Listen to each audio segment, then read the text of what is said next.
살아계신 하나님, 거룩한 주일을 거룩하게 보내게 하시고 구별하여 하나님 앞에 드리게 하셔서 몸도 마음도 물질도 정성도 주 앞에 드릴 수 있는 믿음 주신 것을 고맙습니다.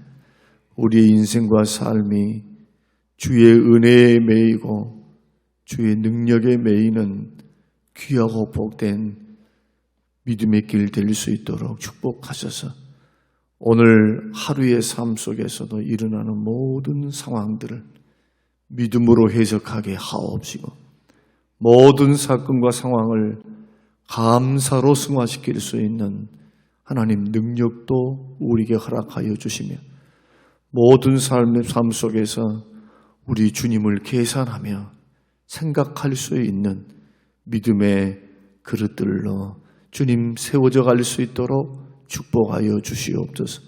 오늘 하루의 삶을 주의 손에 의탁합니다.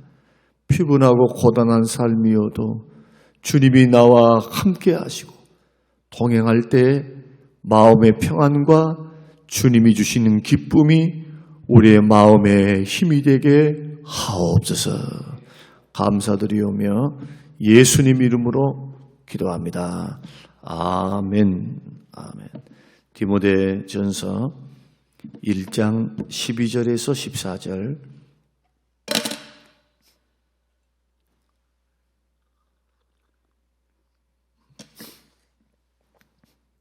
1장 12절에서 14절. 나를 능하게 하신 그리스도 예수 우리 주께 내가 감사함은 나를 충성되이 여겨 내게 직분을 맡기심이니 내가 전에는 비방자요 박해자요 폭행자였으나 도리어 긍휼을 입은 것은 내가 믿지 아니할 때에 알지 못하고 행하였음이라.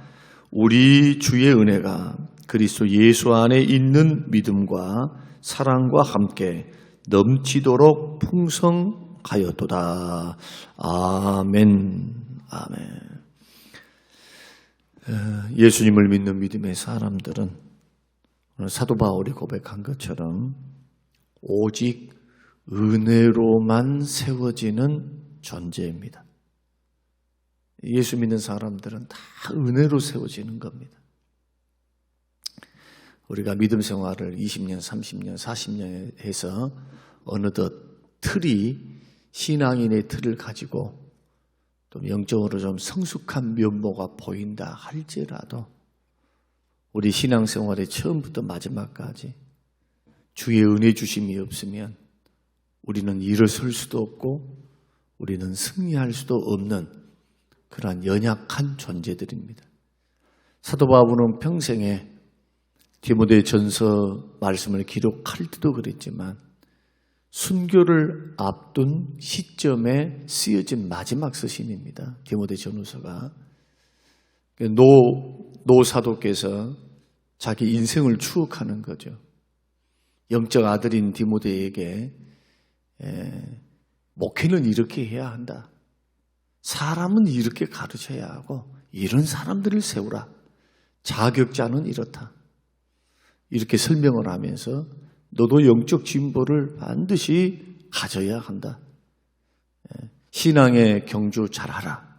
그리스도와 함께 고난받으라 하면서 목회자로서의 자질에 대해서 또 목회자의 자세에 대해서 부지런히 가르치는 말씀인데 이 말씀에는 사도 바울의 그런 자기의 고백을 통한 디모데를 향한 굉장한 애정 있는 그러한 마음이 담겨 있음을 보게 됩니다.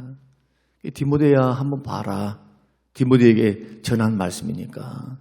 나는 어떤 사람이느냐 한마디로 말씀드리면 하나님의 긍휼과 은혜로 세워진 존재다.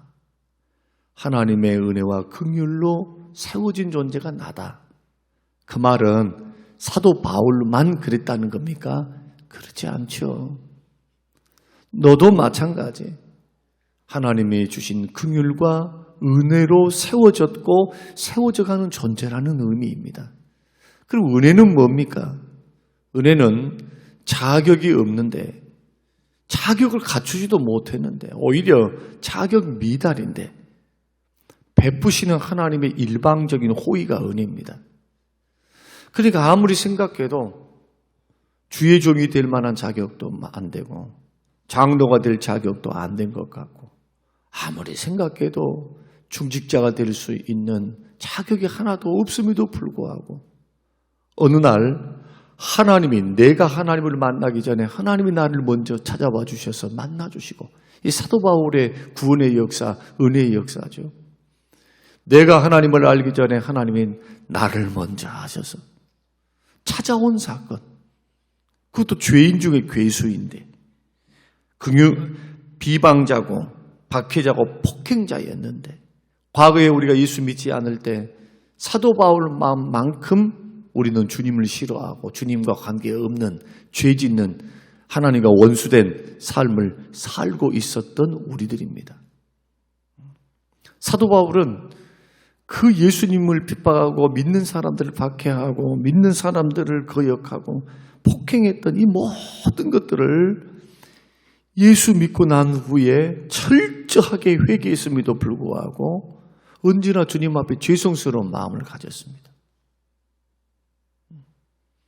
그가 큰 능력을 행했어도 전 세계를 돌아다니며 복음을 증거하고 결혼을 포기하고 안락한 삶을 포기하고 그리스도를 위해서 고난을 받고 순교의 길을 걸어가는 그 무지막지한 인생을 살아가면서도 마지막까지 그 인생 마지막까지 자기에게 은혜를 베푸시고 긍휼을 베푸신 그 주님을 잊지 않고 있다는 거예요. 이것이 결국 그를 교만하지 않도록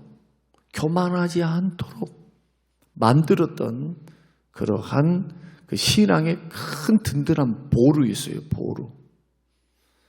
하나님은 일찍이 아셨습니다. 사도 바울에게 권능과 능력을 많이 주었기 때문에 그 사도라고 바울이라고 하는 자가 잘못하면 마귀의 미혹과 유혹에 넘어져서 교만해질 가능성을 보신 거예요. 그래서 그에게 육치의 가시, 몸의 질병, 평생도록 가지고 있는 만성 질병을 아무리 기도해도 하나님께서는 그 기도에 응답하지 아니하시고 오히려 거절하십니다. 거절도 응답이에요. 그거 짊어지고 살아. 너에게 준 은혜가 족하지 않냐? 너 그거라도 없으면은 너 자고해서 교만해서 오히려 넘어져 멸망의 길 걸어가. 직분이 귀하고 생명을 살리는 일이고 주를 위해서 몸된 교회를 위해서 애쓰고 노력해도 교만하면 가차없어요.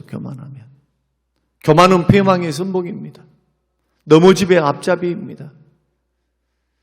그래서 예수 믿는 믿음의 사람들은 마지막도 처음도 마지막까지 믿음으로 살아내는 것뿐만 아니라 하나님의 은혜에 붙들려 은혜로 세워졌고 은혜로 세워져간 하나님의 존재임을 깨닫고 하나님의 은혜를 노래하시기를 주의 이름으로 축원합니다. 이런 사람은 절대로 교만 안 한다니까요. 교만이 뭔가요? 막 거들먹거리는 것이 교만입니까? 그것은 교만의 끝이죠. 그것은 끝판왕이에요. 그것은. 교만은 뭐냐? 주님 뜻보다도 자기의 뜻을 고집하는 자예요. 교만입니다. 하나님 말씀보다도 자기 뜻을 앞세우고 감정을 앞세우고 뜻을 앞세우고 자기 생각을 앞세우는 자. 주님보다 앞서려고 하니까 교만한 자죠. 그런 사람들이 시간이 지나가면 뭐는 못하겠어요. 그런 사람들이. 하나님은 눈에 안 보이는데. 삶을 우리가 만들어가고 삶을 세워갈 때 이런 부분들을 조심하라는 거예요. 은혜로 세워졌다. 긍휼로 세워졌다. 그래서 은혜와 긍휼의 그 마지막은 뭐였느냐? 하나님께서 나에게 직분을 맡겨주셨다는 겁니다. 오늘 우리가 임직을 앞두고 또 피택을 하고 또 주를 섬겨가는 저와 여러분들이 이러한 마음 자세를 가지고 만약에 믿음의 길을 걸어갈 수만 있다면 이런 분들은 늘 은혜를 묵상하고 은혜를 잊지 않기 때문에 충성이 나와요. 여러분 받은 은혜가 크고 그 은혜에는 자격이 없는 나를 구원해 주시고 용서해 주시고 천국 주시고 직분자로 삼으셔서 하늘의 영광스러운 직분을 그에게 내려주셨는데 그것을 은혜로 받는 사람들, 은혜로 받는 사람들의 마음속에 일어나는 게 뭘까요? 두 가지 마음이라 생각합니다. 저는 첫째는 주를 사랑하는 마음이요, 주를 사랑하는 마음 아니겠습니까? 하나님이 나같이 자격 없는 자, 부족한 자 구원만 해주신 것도 감사한데 거기에 직분을 주셨으니 그것도 하늘나라 직분입니다. 영원한 상급을 쌓는 직분, 주님의 동역자로서 여러분 얼마나 놀랍습니까? 하나님은 우리를 동역자로 여기십니다. 동역자로. 우리는 하나님의 동역자예요. 좀 송구스러운 말이지만 하나님 아버지 동역자 아닙니까? 이렇게 위상을 높여주시는 직분을 맡았는데 이것을 헌시찬처럼 여겨버린다거나 귀중하지 못한 것으로 여긴다면 이것이 세상 사람들, 세상 직장이나 세상의 어떤 명예나 이런 것보다 못한 것으로 여기고 산다면 어떻게 귀하게 감당할 수가 있겠습니까? 그래서 은혜로 긍휼로 세워졌다. 하나님이 나에게 직분 주셨다. 은혜를 주셨다. 이렇게 받아들이고 말씀대로 믿는 사람은 주님을 사랑할 수밖에 없고 두 번째는 그 사랑이 충성을 낳습니다. 충성. 사도 바울은 끝까지 죽을 때까지 충성했어요. 그리고 자기가 고백하기를 나는 달려갈 길을 다 마쳤다. 충성의 길을 다 달려간 거예요. 믿음의 선한 싸움, 죄와의 싸움을 나는 가져왔다. 사역을 감당할 때 기억하시기 바랍니다. 우리 직분을 맡았다. 우리가 은사를 활용한다. 교회에서 교사가 되었다. 성가대가 되었다. 여전도가 되었다. 다 이 일들은 반드시 자신과의 싸움, 특히 죄와의 싸움에서 승리하셔야 돼요. 죄가 뭔가요? 죄가 뭐예요? 주의 뜻을 거역하는 것, 불순종하는 겁니다. 그러니까 그 일들을 감당할 때 주의 뜻대로 하셔야 돼요. 주의 뜻대로. 이게 죄와의 싸움이에요. 뭐가 달리 죄와의 싸움인가요? 자기 자신에 있는 정욕과 욕망과 자기 뜻과 자기 주관과 자기 생각을 앞세우는 것. 이것과의 싸움. 아니면 왕 되시고 주인 되신 주의 뜻을, 주님을 왕으로 섬기니까 주님이 기뻐하심이 뭘까? 주님이 원하심이 뭘까? 도대체 어떤 것이 주께서 좋아하시는 걸까? 덕이 되는 걸까? 늘 그렇게 섬기는 사람이 달려갈 길을 마치는 사람이고 믿음의 선한 싸움을 싸우는 사람이에요. 생각 없이 만약에 섬기는 길을 걸어간다. 생각이 없어 도대체. 그런 생각도 하나도 없어. 일이야 일. 여러분 생각해 보십시오. 주의 일을 일로 여기는 사람. 일로. 이걸 사명으로 여기고 사명으로. 주님이 나에게 주신 사명, 소명으로 여기고 사는 것과 일로 여기는 사람하고 후딱 해치우는 거하고 아니면 일이면 내가 기분 나쁘면 안 할 수도 있어요. 그러나 사명 있는 사람은 기분 나쁘다 해가지고 안 할 수가 없는 거예요. 사명이기 때문에. 주 예수께 받은 사명이기 때문에. 이런 마음과 이런 중심으로 섬기는 사람하고 그 섬김의 질이 똑같겠습니까? 절대로 똑같을 수가 없어요. 충성이 똑같겠습니까? 다를 수밖에 없는 거예요. 이건 점검하셔야 돼요. 이걸. 그래서 사도 바울은 디모데에게 이 말씀을 자기의 고백을 통해 자서전적인 고백, 과거의 고백을 통해서 이렇다. 나는 하나님의 은혜로 긍휼을 받아서 세워진 존재다. 직분도 그렇게 받았다. 하나님의 명령으로만 받는 것이 아니라 충성되이 여기셔서 나를 직분자로 세워주셨다. 충성되이 여기신 거죠. 비록 알지 못하고 주님을 알지 못하고 주님을 오해해서 그가 예수 믿는 사람들을 핍박하고 예수를 미워해서 일어난 충성이었지만 우리 주님께서는 그것을 뭘로 여기신 거예요? 긍휼로, 은혜로 수용하신 거죠. 몰라서 그런 거니까. 그것은 바울의 약함이다. 모르기 때문에 한 것이었다. 주께서 정상 참작을 해주신 거죠. 이 대목에서 우리가 생각해야 될 것 한 가지가 있습니다. 그것은 뭐냐? 예수 믿는 믿음의 사람들이 만약에 죄를 지으면 알고 짓는 죄와 모르고 짓는 죄가 똑같이 처벌받을까?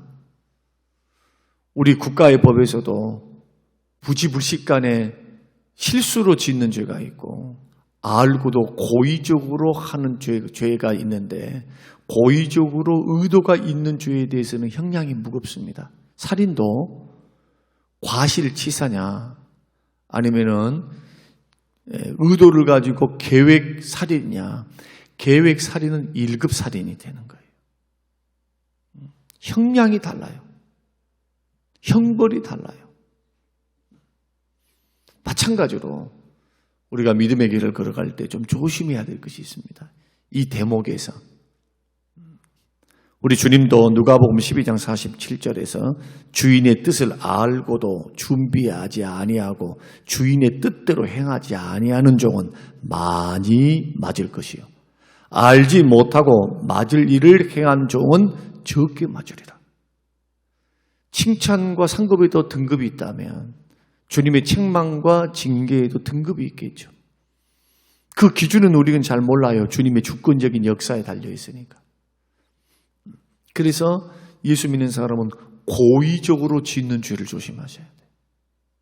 고의적으로. 고의적으로 짓는다는 게 뭡니까? 자기 고집을 이기지 못한 거죠. 주의 뜻보다도 자기가 앞장서는 거예요, 자꾸. 주의 뜻이 분명한데 그 뜻을 앞장세우기 위해서 자기와의 싸움을 부지런히 자기를 지속 복종시키고 말씀과 기도와 성령 앞에서 몸부림치며 기도하는 이런 처절한 영적인 전투가 없으면 못하는 것이 바로 이런 것이다. 훈련돼야 합니다. 경건히 훈련돼야 돼요.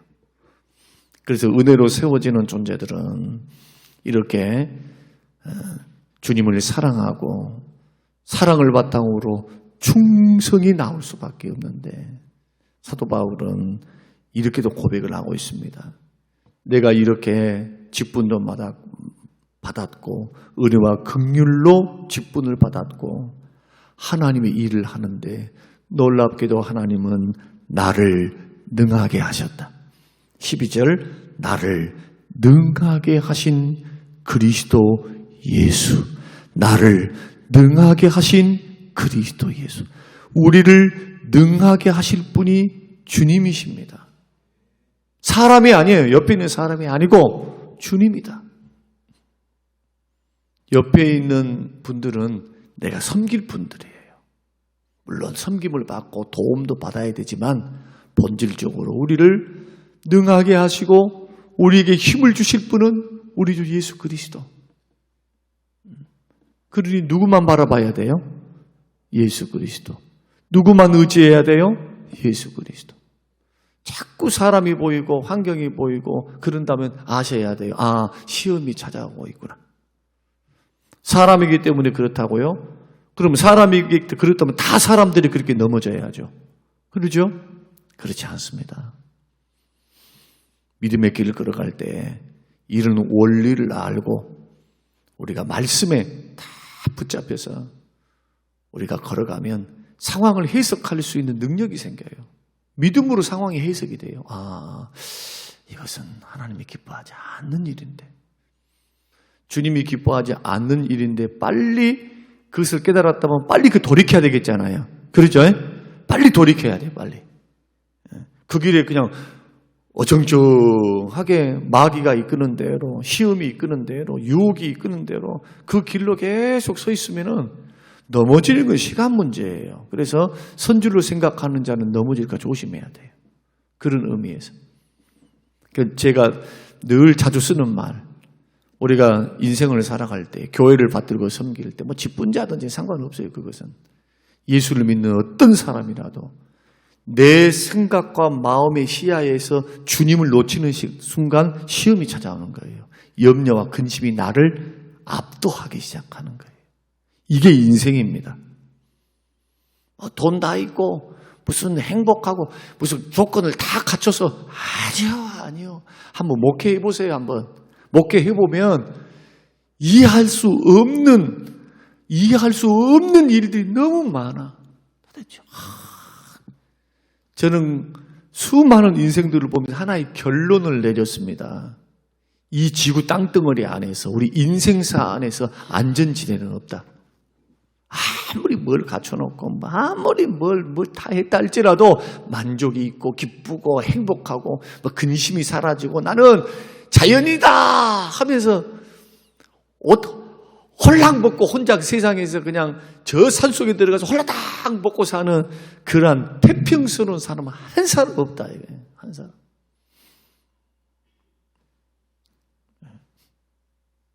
이 문제가 있으면 저 문제가 생기고 저 문제를 해결하고 나면 이것이 기다리고 있고,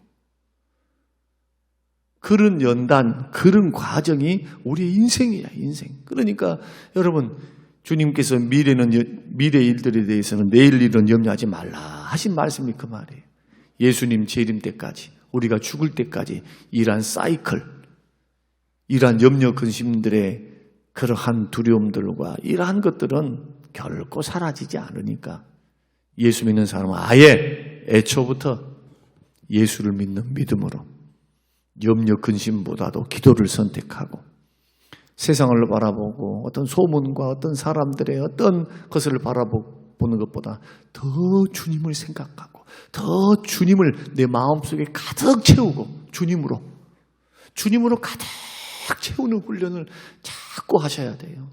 목사인 저도 하루에 얼마나 주님을 떠올린 줄 아세요? 왜냐하면 염려 근심거리들이 막 생기거든요. 이 염려 근심거리들은 우리 가정을 위한 염려 근심거리가 아니에요. 교회와 성도들을 향한 근심이라 이거예요. 수많은 기도 제목들이 계속해서 들려오니까 넘어지면 어떡하나, 승리해야 되는데 우리 주님이 아세요 그걸. 그때마다 다시 예수님으로 채웁니다. 예수님으로. 주님하고. 오늘 우리가 이제 일주일을 시작하는 첫날을 우리가 시작하면서 우리 꼭 기억하시길 바랍니다. 예수 믿는 믿음의 사람들은 오직 주의 은혜로 세워져 갑니다. 믿으시길 바랍니다. 주님이 나를 긍휼히 여기시고 은혜를 계속적으로 베풀어 가십니다. 이런 우리들이 할 수 있는 결론은 뭐냐? 주님 은혜 없이는 못 살아요. 주님께 딱 달라붙어서 여러분, 주님으로 여러분의 마음을 채우시기를 주의 이름으로 축원합니다. 그리고 그 주님을 사랑하십시오. 목숨을 다하고 마음을 다하고 뜻과 정성을 다해서 사랑하십시오. 주님이 남기시고 맡기신 교회를 사랑하십시오. 직분을 사랑하십시오. 그 사랑에서 충성이 나와요. 몸과 마음과 물질을 드리면서도 주여 나는 마땅히 할 일을 한 것밖에 없습니다. 주여 저는 무익한 종입니다. 할 일을 한 것밖에 없습니다. 오직 영광 주님 받으십시오. 여러분, 값진 섬김이 되시기를 바라고 충성된 섬김이 되시기를 바라고 그 은혜를 기억지 아니해서 엉뚱한 길 걸어가지 않은 것이 아니라 그 은혜를 기억함으로 여러분 늘 은혜가 공급되는 하나님으로부터 나를 능하게 하신 주님으로부터 능력을 계속 공급받고 힘을 공급받는 그러한 힘있고 능력 있는 직분자들이 되시고 믿음의 사람들이 다 되시기를 주님의 이름으로 축원합니다. 고마우신 아버지 하나님, 감사합니다. 이 아침 이 새벽 우리에게 사도 바울의 고백을 통해서 주시는 귀한 말씀을 듣습니다. 은혜로 세워지는 존재로 우리를 세워주신 것 감사합니다. 자격이 없는데, 부족한데, 내놓을 것이 없는데 충성되게 여겨주신 것을 감사합니다. 하늘의 직분 주신 것 감사합니다. 능하게 할 수 있도록 우리에게 힘 주신 것 고맙습니다. 늘 은혜를 붙들고 주를 바라봄으로 승리에 걸어가는 하나님의 사람, 우리의 일생과 인생과 사역이 되도록 축복하옵소서. 감사드리오며 예수님 이름으로 기도합니다. 아멘.